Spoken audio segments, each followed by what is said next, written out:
close enough for government work. That's what my dad would always say. He worked for the government, so he knew. Okay, well, welcome. Again, I apologize for the late start. My name is Justin Lee, and I work for Red Hat. And if you looked at your program, you'll notice that it said also Ken Finnegan would be joining us. He could not make it for reasons. Yeah. So you have to stick with me. I'm Roberto. So thank you so much for joining. It's really nice to see such a full room.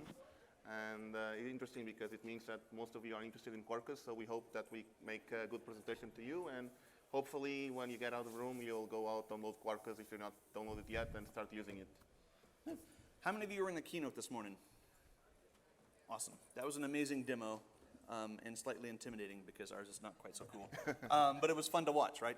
But you know, they blew through a lot of it's mostly like all the Kubernetes bits of it. So we're going to dive a little bit more into the Java aspects of it, but we'll get to that. So for those of you who were not in the keynote, and maybe for those of you who are still kind of wondering,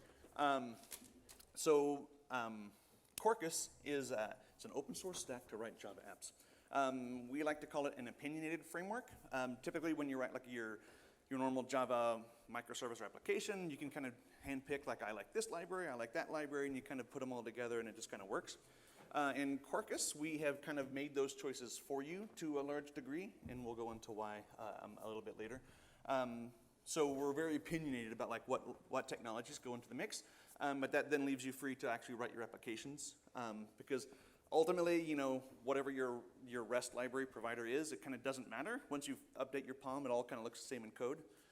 So for the most part, hopefully you won't notice the difference unless you're just really a big fan of, you know, something else. But we're targeting, you know, cloud native applications, microservices, and especially serverless, which we'll get to some of that in a little bit as well. So the question inevitably comes up, like, why Quarkus? You know, like, why would you want to switch? Why did we go through all the trouble of building this? And there's a number of reasons. So the world of deployment is moving more and more toward containers. So whether it's Docker-based or Kubernetes, which is sometimes Docker-based, you know, we're deploying to containers now. We're not deploying to, you know, like machines that we rent or buy and slot in anymore. And that introduces certain complications, I guess, for Java people. There's the startup overhead of both the container and then the JVM inside it. There's a memory overhead. Java typically has always run on, you know, like beefy hardware. So for, you know, 20 years, we're like, just throw some more memory on it, right? Because who cares? Memory's cheap until you're on AWS, and then they charge you, you know, $1 billion per picosecond because they got to eat too. So it becomes a little bit more awkward to justify running Java in a container, right? So we started Quarkus to kind of start addressing some of those issues. So when you're looking at, you know, deploying things inside a container, you know, you can fit a few JVM applications in there. But if you look at things like Node.js or Go, they're a lot, you know, smaller, slimmer, a little bit more nimble. You can fit more into one particular node, right? And so suddenly your cost-benefit analysis starts to look a little skewed away from Java, right? But I've been doing Java since 1996, and I would like to continue doing it until I retire. Hopefully soon, as soon as I sell my software empire, is what I like to tell people. I don't have a software empire yet, so it's going to be a while. But you can start to see it starts to get awkward trying to justify running Java applications when suddenly you're starting to be a lot more constrained on how many applications you can run for a given resource allocation. So this is what we're kind of hoping the world realizes, is that, you know, on a normal traditional cloud native Java stack, however you prefer to define traditional, you know, again, they tend to be big and hefty and bulky. But with Quarkus, we're targeting like many more resources, or many more deployments, I guess, for the same resource allocations, because we do tricks to reduce on disk size and memory size and all that. So that's kind of what we're looking for with Quarkus and why we started it. So we like to talk about the 4 main benefits. There's developer joy. We call it Supersonic Subatomic Java, and we'll see why in a minute. You know, and we've done some work to unify the imperative and reactive deployment models, and we've chosen what we like to consider the best-of-breed libraries and standards. So, Okay, Justin, so wait a second. I've been a developer for the last, I don't know, 15 years, right? I'm now actually working on Quarkus, which is actually very great, but I'm having all of these issues all the time. I mean, I want to do configuration on my application. I want to be able to start it up pretty quick. I want to be able to see the changes that I've done really quick, right? I want to have this really, really fast feedback loop when I'm writing my code, right? So can Quarkus help me with that? well, yes, it's our primary focus. Ultimately is what we call developer joy, which is, feels a little bit markety, but we are actually actively aiming at that particular pain cycle. Burr likes to talk about, like in the traditional, you have Java development, you make a change, you go to redeploy, and while it's going, you go get coffee, and you come back, and now you can test again because it's finally done redeploying. So we're aiming at that because we have better things to do. So we're looking at, we've tried to define zero config and live reload. So we've tried to simplify the configuration model. If you've ever done any Java EE, Jakarta EE developers, like how many config files have you had to like tweak and manage to get everything working? Like which file was that in and where was it? Where does it go? Is it in meta-inf? Is it in the root? It can be a little overwhelming because there's a lot of it. So we've tried to unify that. We're building on existing standards, but we're not limiting ourselves to that. We're trying to be a lot more nimble in our approach. Again, we've unified the configuration, and we've streamed like 80% of it. So these clips don't work very well sometimes. Yep. So when I say that we're opinionated, we're not just talking about like what technologies are underlying your application. It's also in terms of like how it's configured. So we've tried to configure defaults that cover 80% of the use cases out of the box. So you can at least get up and start running without having to really decide this or that and which knob do you turn and which lever do you pull. We've tried to figure that out all for you where it makes sense, but then give you the flexibility to fine-tune your own particular deployments because we don't know your exact needs, but we know kind of the general trend, so we try to fix most of it for you ahead of time. And then we've also provided no hassle native executable generation using GraalvM under the covers, which we'll see in a bit. So Justin, you mentioned something very interesting about live reloading. So can you give us more details about that? Does that mean that I actually write my code and see the changes right away without having to restart my server? Yes, literally in the blink of an eye, and we'll see that. If you saw it in the demo this morning, he kind of glossed past it, but it is actually really quite amazing. So does that mean that I can now go and stand tall against all the JavaScript developers and say, oh, Java has hot reload right now? Not only can you hot reload, but you can scale better. Wonderful. After 20 years, we have hot reload. Exactly. You can teach an old dog new tricks. Yeah. Or sometimes you just need a new dog. So. I'm actually getting pretty excited about this Quarkus stuff. I'm biased. I've been on the Quarkus team for about a year and a half, but it's some pretty interesting things. Okay. What else do you have for me? All right. Supersonic Subatomic Java is our tagline. Yeah, so one of the things that I really hate as a developer is, I actually cannot complain. I do have a really good machine, but sometimes that's not the case. And when you have like an IDE and you have a couple of browsers, especially if you have Chrome or Safari, it's going to take up a couple of gigs of memory, and then you have a couple of Docker containers, and then your app that runs on 500 meg, 1 gig, doesn't really matter. And you end up getting out of resources pretty quick, right? Yes. And that actually hinders my development because things start to get slow. I have to kill stuff to be able to run other stuff. And then you're running your IDE as well. You're like, what's left? Can Quarkus help me with that? We can indeed. So one of the points that we like to make, if you look at the far right on the slide, this is the traditional, whether it's Glassfish or Wildfly or potentially Spring Boot. I don't want to call out any particular ones because the numbers start to get different as you start to look at specifics. They can be quite hefty. And again, for 20 years, who cared, right? You're running on dedicated hardware, but now you're on shared resources and it starts to matter, right? So there are two different modes that we talk about with Quarkus. We have a JVM mode, which is what we've all come to know and love over the last couple of decades. But then we also have a native mode. And as you can see, as you move from one mode to another, even just in JVM mode, we were able to cut your memory consumption almost in half because some of the magic that we do on your behalf. And if you move down to native mode, it gets even smaller, which is really great when you're talking about serverless deployments, whether it's on AWS Lambda or whatever your system might happen to be. It starts to get like very, very, very small, but you're still writing Java, you know. Like I've written Go code, it's fine. It's not my personal favorite. So the thought of having to switch to Go or whatever to do serverless deployment is not a compelling option for me. I'll do it. But you know, I've been doing Java for 20 whatever years now, and I want to keep doing it, as I said. So suddenly we start to be like really competitive in that space all of a sudden, right? Now this is just a basic REST app, so it's literally like kind of the hello world of REST. It's not terribly interesting. But when you start adding in CRUD stuff, everyone's familiar with CRUD: create, replace, remove, update, delete. I don't know. It's CRUD. You know, it starts to get bigger. You're adding things like Hibernate, adding transactions, and you know, all sorts of things in it. You know, it starts to get bigger and bigger. And even so, we're still in using GraalvM, we're still able to get down to a 28 meg deployment in this particular case, which is not quite, a little over 10% of the original stack size, all using traditional Java development tools. And that's a pretty compelling use case for us. Okay, wonderful. Does that mean that I can now run additional instances of Slack on my box? You can.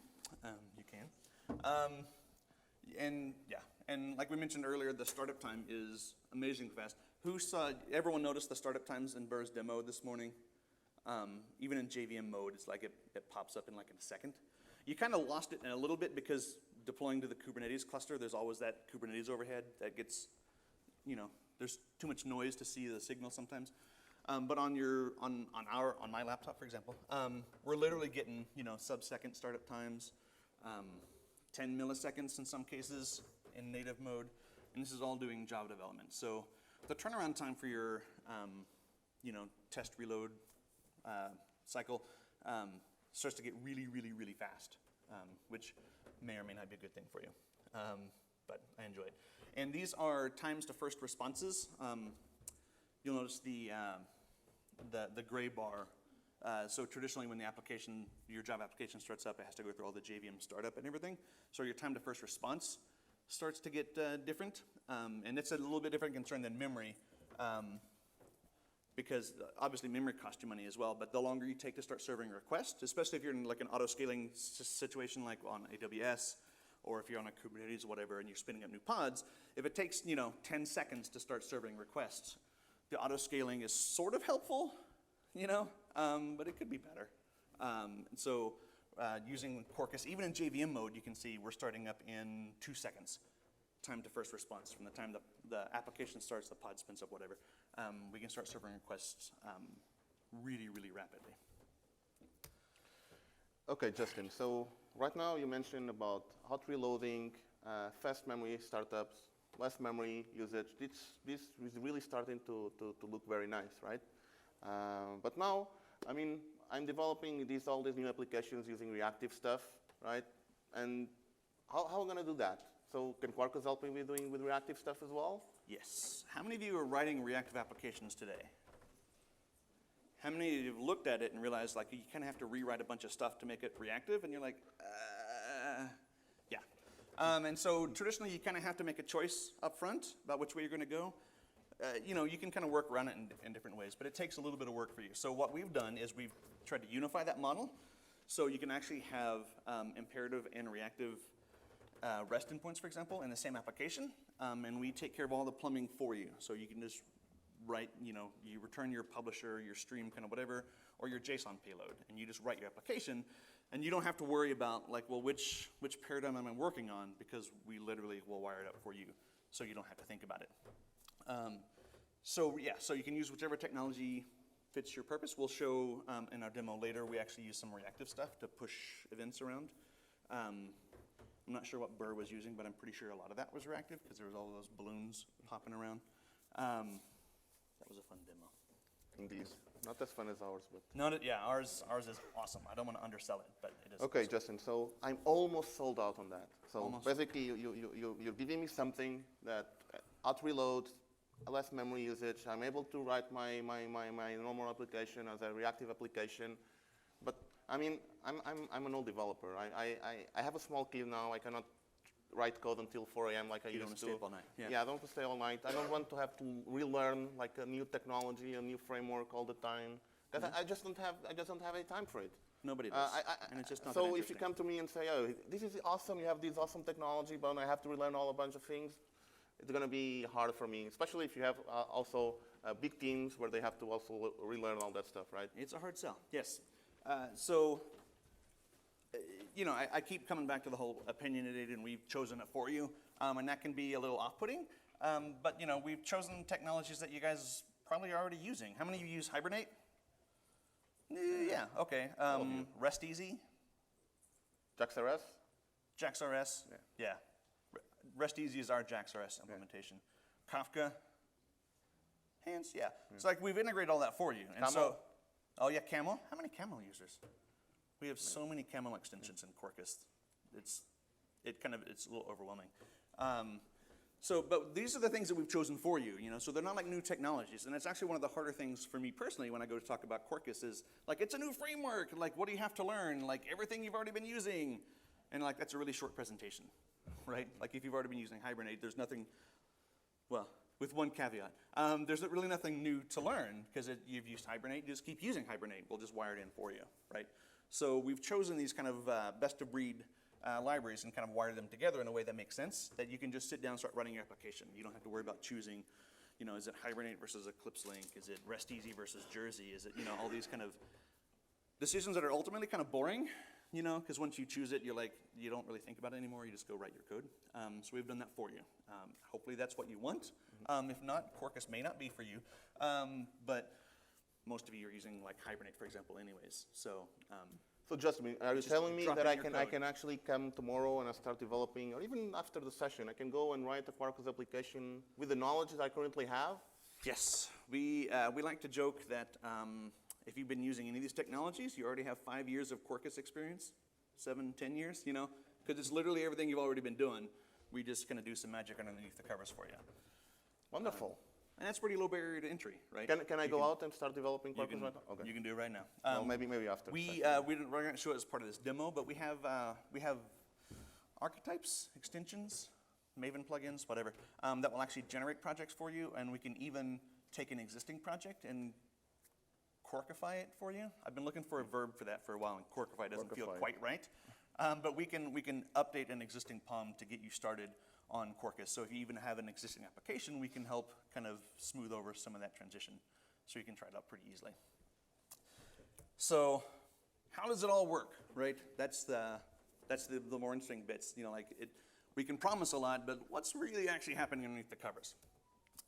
So there's a few optimizations. We've moved as much as we can to the build phase, right? Because we're building all the time, right? And then how many times do we deploy? Well, in AWS, you might actually end up deploying over and over, right? Because it's going to auto-scale for you, right? So every time the application starts up, there's work to be done. And we've moved as much of that to the build time as we can so that when the application starts up, there's less work to be done left, so your startup time is faster. We've minimized runtime dependencies, so we try to stay kind of out of your way once you deploy your application. Maximize dead code elimination, which we'll see later. That's mostly related to the GraalvM native code, native image process, but we'll see that. We've introduced clear metadata contracts, so you kind of know what's what and what goes where, and what knobs to turn. And then, you know, there's all sorts of optimization levels we can do, all some to none, depending on what you're doing. So even in native mode, there's some reflection that you can do. A lot of people, you know, that's one of the big questions is once you go to native mode, like, what about reflection? Can you still do it? And the answer is yes. It takes some work on the GraalvM part of the world, but we hide most of it for you. Like, we actually have built-in tools so that you don't have to worry about what knobs to turn. You can if you want. There are flags in your Maven POM that if you really want to get down and, you know, get your hands dirty, that's an option. But we tried to do most of that for you so you don't have to worry about it. So what happens at startup time? So I saw a bunch of hands for Hibernate. So we'll stick with Hibernate and Rest JAX-RS. So what happens at startup is it has to load the entire class path into memory, look through every single jar on your class path, and find anything that's annotated with like at entity or at path, find all your REST endpoints, all the mappings, like what does it consume, what does it produce, what's the path to it, is it a post, is it a get? It has to find all this stuff at runtime. And that happens every single time you run your application, right? And that's just a lot of work to do for something you already know the answer to, right? Because the last time you ran your application, there was a set of configurations and endpoints you had. When you restart your applications, it's the exact same set of data, right? But every time the application starts, it still has to go and find all that stuff out, right? Because there's no manifest, there's no kind of director of what's going on. So it does that. And then it has to build all the meta model objects, all the kind of in-memory representation of what your application looks like. It has to kind of create all of that.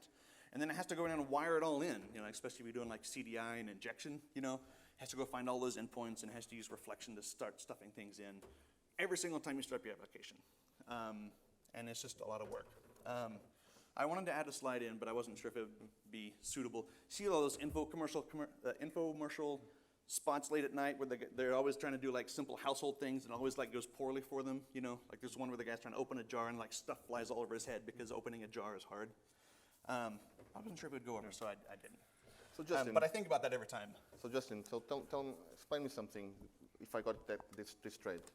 So until now, most of the application servers and most of the containers, what they do in Java is they scan your class path, everything on runtime, they see whatever they have to do, and usually that's why it takes so much time to start up, because you have to scan all the class paths, search for all the annotations, create all the proxies, create all the services, wire everything together, and while this is actually happening, you're passing like 4, 5, 6 seconds of startup, especially if you're running on the cloud. Those are 4 or 5 seconds that you're spending money on the cloud. We're not doing anything, right? And the memory takes a track. And the memory, of course. So now you're saying that all of this is happening on build time? We do the build time. Okay. Which sounds weird. So what we do as part of the build, and why Quarkus is kind of a light touch to your project in many ways, is we have extensions that we've written. So we recognize that whenever you're running Hibernate, for example, we'll go at build time. As we're building your code, we'll go find out all your entities, and we'll just take notes. We'll find all your REST resources, your CDI injection endpoints, your Kafka routes, and everything. And we'll make notes of those. And then what we do is we actually generate code as part of the build. So I keep going to Burr's demo. Remember when he ran the runner jar? Do you remember that step? He's like java-jar, blah, blah, blah, runner. So the runner jar is actually the Quarkified version of your application. And what's actually happening is you're not actually running your code at that point anymore, sort of. It doesn't start at your code. We generate code that does the application startup. So what happens at build time is we generate code that takes in all this kind of reflective information, all the meta models, all that sort of stuff, and we write code, bytecode, that does that for you. So that when you run the runner jar, what's actually happening is you're coming in through our application, public static void main, kind of whatever, that already has all the bytecode necessary to build all your persistence context and injection points and everything. And all that's pre-wired. So when it starts up, it's just running, I want to say pure Java code. It's always just pure Java code. But we don't need reflection anymore to go find those things and inject them, because we took notes and we just wrote code that goes and does it for you. So when we're talking like that 2-second startup time, it's literally like how long does it take the JVM to start and then to start your application, because it's already like pre-configured to run. And that's where we get these amazing startup times, is because we do it for you. So as long as you stay kind of within the Quarkus ecosystem, there's less or no reflection. I said say no reflection. We try to eliminate all the reflection necessary for a typical application at startup. Okay, so that sounds very great, but now I'm starting to get a little bit worried about it. So you're saying that now you're doing things on build time. Does that mean that my build is going to take longer than the usual build? No, none at all. You probably won't even notice that it's happening, because it's actually quite snappy. Build times are typically long anyways, but we have dev mode that Burr also showed, and we'll show it as well. We can actually rebuild your entire application faster. I like to say sometimes it's done rebuilding before the enter key finishes bouncing back, because in dev mode we can watch your file system, and we see a file change, we're like, aha, and then we just rebuild all your code for you. And it usually happens, depending on the size of your application, faster than you can stop to think about it. Certainly faster you can switch over to your browser and hit refresh. It's usually done rebuilding and restarting at that point. So Okay, wonderful. it's really snappy. So now we're going to talk about the native image side of the world, which is things get really interesting. Okay, so regarding native image, so one of the things that we're using to do native image is something called GraalvM. Who heard about GraalvM before? Okay, a bunch of you, wonderful. Who's actually using GraalvM? Okay, just a few. Let me just give a really quick introduction about GraalvM. But the thing about GraalvM is an open source project from Oracle Labs. So they also have an enterprise edition, which is you have to pay for it. But if you stick with the open one, that's fine. And the interesting thing about GraalvM is they took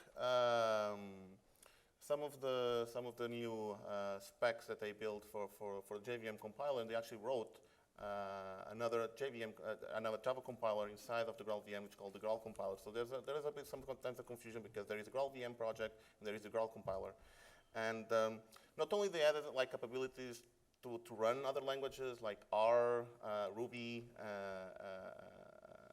C actually as well. You can actually run C, and of course all the other JVM languages and JavaScript of course as well. The way they have done that, they created something called Truffle, which is, we call it, you can think about that as a syntax abstract tree that represents all the languages in the Graal compiler. So meaning that when the Graal is building something, it doesn't really know, after it went for Truffle, doesn't really know what the language is, so everything is abstract at that point. Meaning that after that, you can actually create what we call a native image out of your code, which is something that's going to run without having the VM inside. So basically what they have is something, instead of have the JVM, they have something called the Substrat VM that runs all the native code. And the idea with that is because you don't have a JVM anymore, of course, you have these, what we call this closed world assumption, where you don't have a class path, you don't have libraries, everything has to be resolved at compile time. So of course, everything then, when you run it, when you run the native image, everything is so much fast because you don't have to resolve all that stuff. Now, the interesting about all of this is, and I'm pretty sure that a lot of you, who actually wrote C stuff here, right? And woohoo! And it's interesting because you're now seeing these cycles, these software cycles, where like 20 years ago, people were complaining about how C worked and that the compile time takes too much, and then people start shifting things over runtime. And now basically we're going 20 years back, doing the exact same thing we're doing with C, and resolve everything on compile time. And of course, one of the issues with GraalvM, well, not I won't say an issue because there are a few ways that you can work around this. But for instance, when you do a native build, that can take several minutes depending on your application. So it's kind of like go over to C over again because you have to resolve all of these things at the build time of native image. So it does take some time. But the interesting thing about this is because you have these VM modes with Quarkus, where you can run it just in a single JVM, or you can run it as native mode. You can develop your application using JVM, and then, for instance, you can have your continuous integration doing the native build. You don't care how much it's going to take because someone's doing that for you. Then you can just deploy it as a native image, or you can actually mix both. So it doesn't mean that you have to build the native image, taking all that time together to do it. So you can actually mix all of that. Now, there are a few things that GraalvM has some limitations. For instance, dynamic class loading. Of course, when, for instance, you think about doing class.getClass, .getResource, and passing whatever resource that is, right? So that's where you're doing some dynamic load when you're trying to call something. So, for instance, if you're passing in a string, right, when the Graal compiler is looking into that, doesn't know what actual class that is. So most likely, if that jar is on the class path, it's just going to get removed on the native build. So what's going to happen is when you try to run the native image, it just might blow up because it's not able to load the class, right? It's not, you don't have a JVM anymore. But there are things that you can do at build time So to help GraalvM say, oh, I want to resolve these classes, I want to pass in these classes, you have to have these resources available. So and that means that you have some sort of configuration file on the GraalvM side to pass in all of those little details. But on Quarkus, we kind of abstract that for you. So if you're building a Quarkus application, you don't have to worry about that. Plus, if you're doing a regular application development, usually you don't have to deal a lot of this stuff like the dynamic class loading or the invoke dynamics. So most of the times, if you're developing a simple application, a REST application, multiple endpoints with database access, JPA, Hibernate, you don't require to write that code on your actual application code.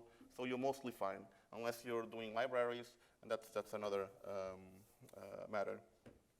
So another thing that you might notice with Quarkus is we have to build extensions across from a lot of frameworks, right? And the idea with those extensions was to actually look into what those libraries were using to remove and to figure out all the reflection stuff that was being done so we can do it on build time and you don't have to deal with it. So meaning that, and this is I wouldn't say this is a Quarkus limitation, it's just, I would say it like a temporary thing, as long as the community starts contributing more. What happens is, as a Quarkus team, is we're building a lot of extensions of all these libraries that we're using. So those are prepared to be built as native images. So meaning that if you're using a library that's not prepared to be built as native, because we might have code that's like invoke dynamic or dynamic class loading that's not being resolved, then that might not be able to be built as a native image. But this is not a Quarkus issue, because that's, if you pick up that library and try to use it in a standalone application without Quarkus, try to build as a GraalvM image standalone without Quarkus, you're going to have the same issue. So it's not a Quarkus thing. What we're trying to do is we're trying to look into the entire Java ecosystem and trying to pick up all the libraries that are out there and figure out all of these things and write extensions on top of them to remove all of that, all of those details, so you can use them and run them as native. So the idea here is some libraries might not work as native, but if they don't, you always can fall back to the JVM mode. But that doesn't mean that they won't work. So some others might work out of the box, as long as they don't use those features like dynamic class loading, invoke dynamics, and so on and so forth. So that's sometimes you just have to do some trial and error to see if the library is able to be built as native or not. Okay. So when do we believe that you should use either VM mode or the native image mode? So I've actually been running Quarkus in production with some applications as well. What we think is, for instance, if you're still running long-running actions, if you have like big VMs, you can still run the same VM like you used to. You can just use Quarkus for that. Now, the thing that we feel that native image is good for is, for instance, serverless, where basically you have to start a bunch of nodes really quick, handle like this traffic, which is high density for short periods of time, where you have to start all these nodes really quick, right? So when you start in the node, and you've seen Bird's demo where he was trying to start up 100 nodes, and he done that in just a couple of seconds, right? If you have to start the same 100 nodes using VM mode, it's just going to take a couple of minutes, so you might not have the time to wait for that. So for us, those are some of the differences. Plus, there is one thing that you have to be aware of is, while native mode and GraalvM are really cool for startup time and memory usage, they don't offer you the peak performance that the JVM does, because as you might know, the JVM on runtime, it's its own profiler. It will look into what your code is doing. It will try to optimize it at runtime. And again, on the GraalvM, everything is closed, so they don't do. They're starting to do some of the profiling now, so we're trying to improve a little bit the throughput on runtime. But usually, if you do performance comparisons, about that. VM mode is always going to be better throughput than the native mode. So you have to figure out what's best for you. So if you're not using long-running actions, long-running processes, probably VM mode is better for you. If you're using functions, serverless, you want to just deal with a bunch of things like in a really short amount of time, then you want to shut them down after just a few seconds of dealing with that traffic, then maybe the native image is better for you. Or you can just mix both, right? No one's stopping you to do that. You can have a couple of nodes in VM mode, you can have a couple other nodes in native mode, and you can figure out what's best. Okay, demo. It's time. Let's see if well, did you sacrifice something to the demo gods? I haven't. I did that last year, and I haven't replaced that hardware. Yeah, okay. But it should work. The biggest question is, this is Roberto's laptop, and it's a Portuguese keyboard. So I can change it. No. It would make it worse, actually. Okay. It's like trying to type on a Swedish keyboard I have at home. It's confusing. Okay, so this is a pretty basic demo, and I was telling Ken, it's like this is the most over-engineered demo for what it does. But we're just trying to show you like some of the pieces that can fit together. We're not going to productize this particular one, as you'll see, because it's not that interesting. So we're injecting. How many of you are familiar with microprofile? A handful of you. Okay. So we like to, well, I personally, I won't speak for the entire team. I like to say that we're microprofile adjacent. We follow the microprofile specifications reasonably well, which is like a subset of the Jakarta EE specifications. So we try to follow those as much as we can so that you as developers can come into it and be familiar with kind of what the pieces are. But we deviate in a few places for various reasons, either technical reasons or personal preferences as a team. So, but in any case, this is, the application is called Kraken for no reason other than I was trying to think of a cool name and I couldn't get Kraken out of my head, and I thought it's just a name, move on. So, Kraken. It means nothing. But this is a standard microprofile configuration injection, and it's just, if you've ever seen the microprofile config, it really is, it's just an interface with some annotations, and the system will go read the properties file, or read the configuration, I should say, and inject values based on the key name. All right, I'm going to break something here. I need to close the window. How do I do that, Roberto? Command F4. I tried that. No? Well, don't do it like that. Here, all right, we'll go back. Like I said, it's the wrong keyboard for me. Okay, so we're actually using the Twitter4J library on this, and I was a little surprised. I wasn't sure we'd be able to show this part in native mode, but it turns out Twitter4J works fine, apparently, at least for our usages in native mode. So you might find that the library that you want to use might actually work in native mode, so give it a shot and try, and it might. It might not, depending on how complicated it is, but Twitter4J works. So we're doing some reactive Kafka stuff, so we have an emitter to start sending out events. And again, it's just a couple of annotations, and we wire it up for you. Tell what channel it is. So this is boring. It's just setting up Twitter4J. Am I going to get the right? I want the minus key. Bong. Nope, that wasn't it. Never mind. I was going to collapse it, but it doesn't matter. So this is, we're using Hibernate for persistence with PostgreSQL in the background. And if you've ever used Hibernate, it's pretty straightforward. So if you've ever seen an entity, this should look familiar to you. The one weird thing you might notice is that all the fields are public, and that's kind of our recommendation for reasons. Some of them technical, some of them, there's an emerging train of thought, like in a microservices world, like who cares about encapsulation? You're in your own little sliver, your own container, so who cares about access control? I'm not sure I buy into that personally, but that's like a philosophy that you can either choose to embrace or not. But we do recommend public fields because it does kind of simplify some things. Yeah, and so that's just your basic entity. You know, there's nothing magical going on there. But what I will point out is, see this find method? Who of you saw that find method on my entity?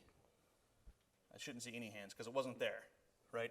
So we introduced this thing in Quarkus called Panache, which brings like an active record style development. Who's familiar with active record? People who played with Ruby and Rails, essentially. So this is an active record kind of style, repository style development model that we build for you. So what happens here is you'll notice this Twitter user, normally it's just a plain old entity. It extends this class called panache entity, which then, for reasons of generics, extends panache entity base.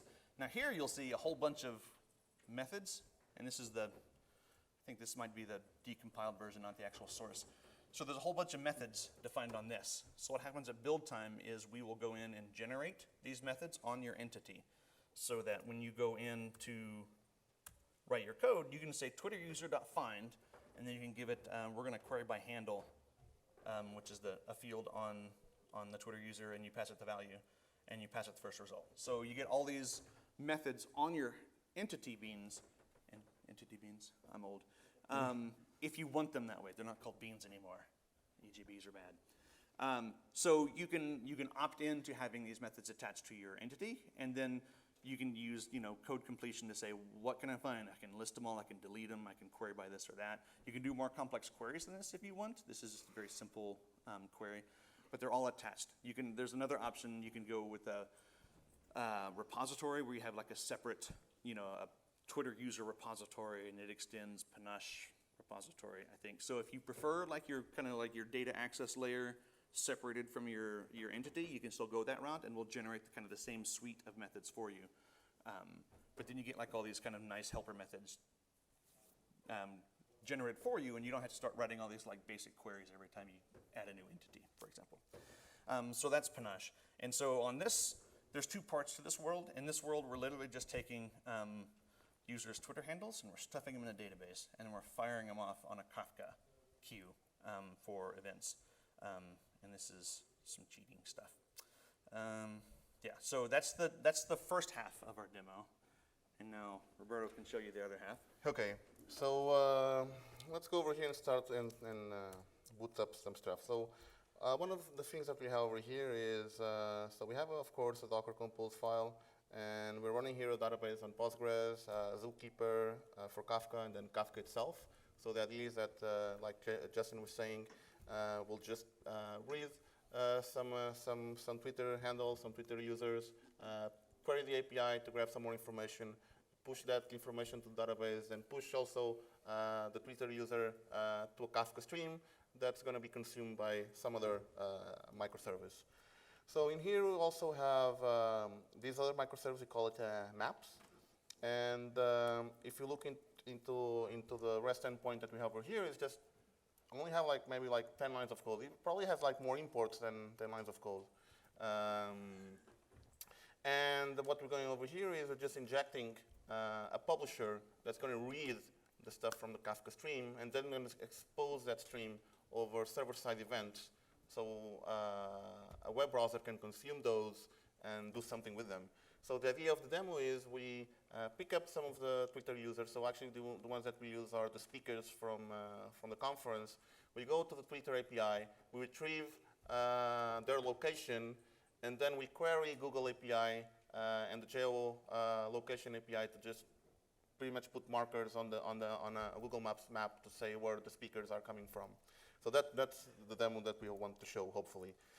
Okay, so the first thing we're going to do here is going to start up my Docker compose file. So it's going to start up the database and Kafka. And here I have one microservice, which is the Twitter one. This is one that Justin was telling you about. So I'm going to run here something called Quarkus Dev. So this is actually using the Quarkus plugin, and now it's running these microservices in development mode. And now you'll see what development mode is all about in a sec. So I'm actually going to run the other one as well. So maybe you just missed what happened, right? Let me see. So that was on zeros. Actually, was quite slow. 0.1735 milliseconds. Shameful. Well, that's shameful. Well, maybe you didn't miss it, so I'm going to run that again. Okay. That's run. That's already run, right? So now let's do it a little bit faster. So 19 milliseconds. So I'm going to do it again. So, okay. So there you go. So you can see that the console is pretty much the same. So it's running the same thing, well, the other microservice, of course, but now this one is running as native. And now, let me take that out.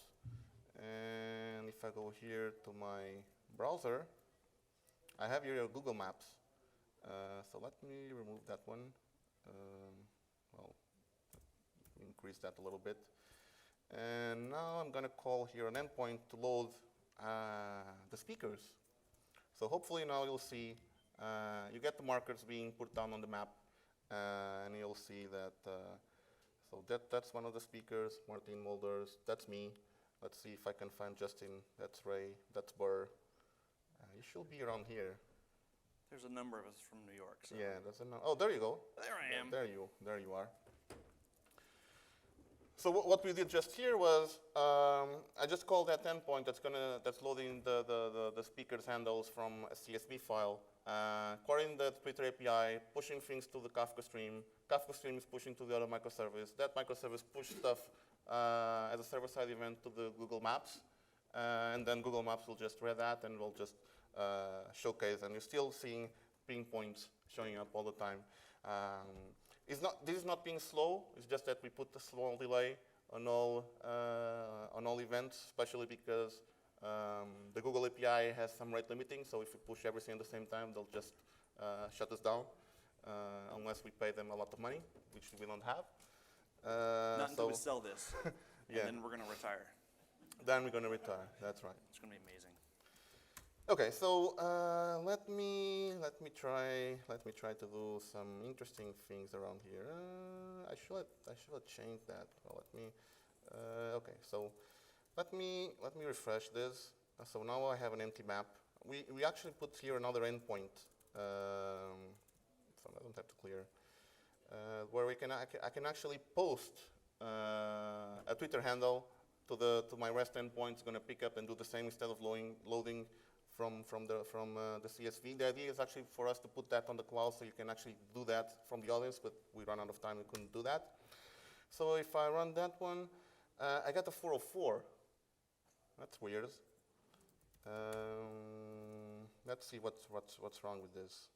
Okay, so my path is an X. That shouldn't be an X. I probably messed up somewhere. So let me change that to Twitter. Let me try that again. Oh, apparently it did work. T200. Did you notice that I didn't do any redeploy? Right, that just changes the path. Well, let's see if that works on the map. So at least it gives us a 200.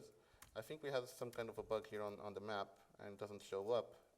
Oh, I see. I remember that we have something else, which is for some reason we did a change here.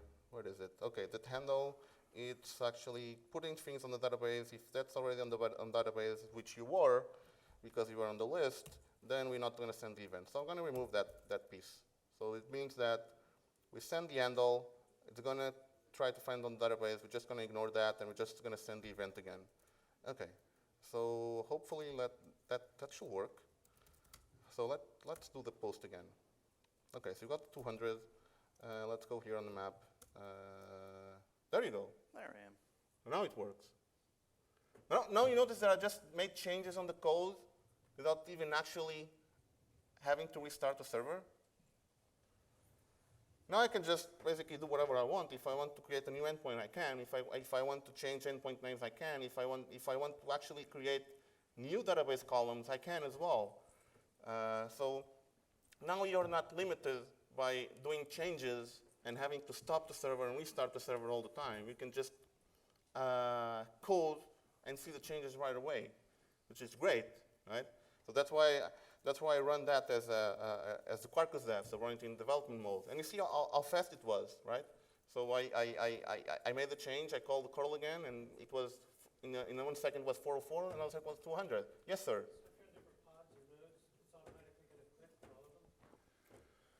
Well, here we're not deploying to Kubernetes. Yeah. This is all just local. If Yeah. you happen to deploy to a pod, then that's going to have its own cycle because you still have to build the image, you have to push it off, and then Kubernetes does its thing.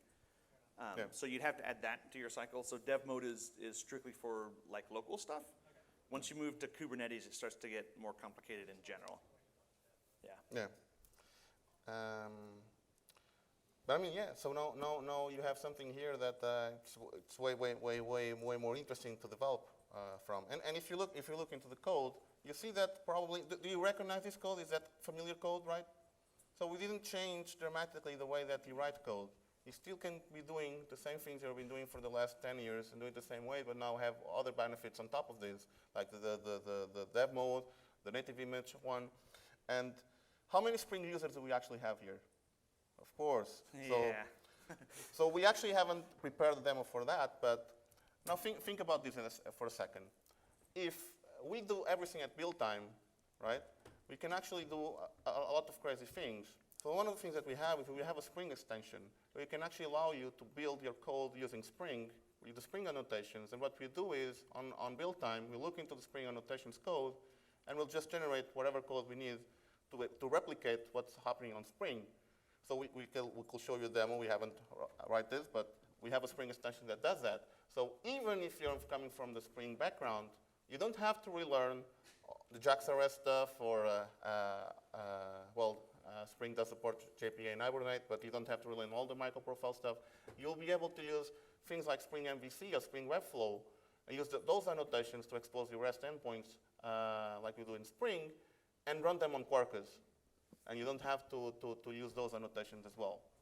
So you can use just Spring annotations, and it will be fine. You'll just use the Spring extension for Quarkus. Yeah, to an extent. If you have like a massive sprawling Spring application, we don't support the entire Spring ecosystem, but there's a subset that we have that if you're on Spring, it's like, I want to try Quarkus, but I want to rewrite everything. We try to do enough of it so you can kind of get a flavor of what it feels like to be on top of Quarkus. So, and I think that's actually our. Yeah, we'll have 3 minutes left. 3 minutes. So we'd like to thank you for all of you coming, and we're happy to get some QA going. Yeah, and I'm here all week. I know. Are you? Yeah, I'll be here until Friday. So feel free to find me around and ask me stuff. Yeah, stop us in the hallway. But if you have any questions, we're happy to take it right now. Yes. Yes, I think definitely. the conference shares the slide decks. If not, Yeah. yeah. But we will share it. Yeah. Thank you.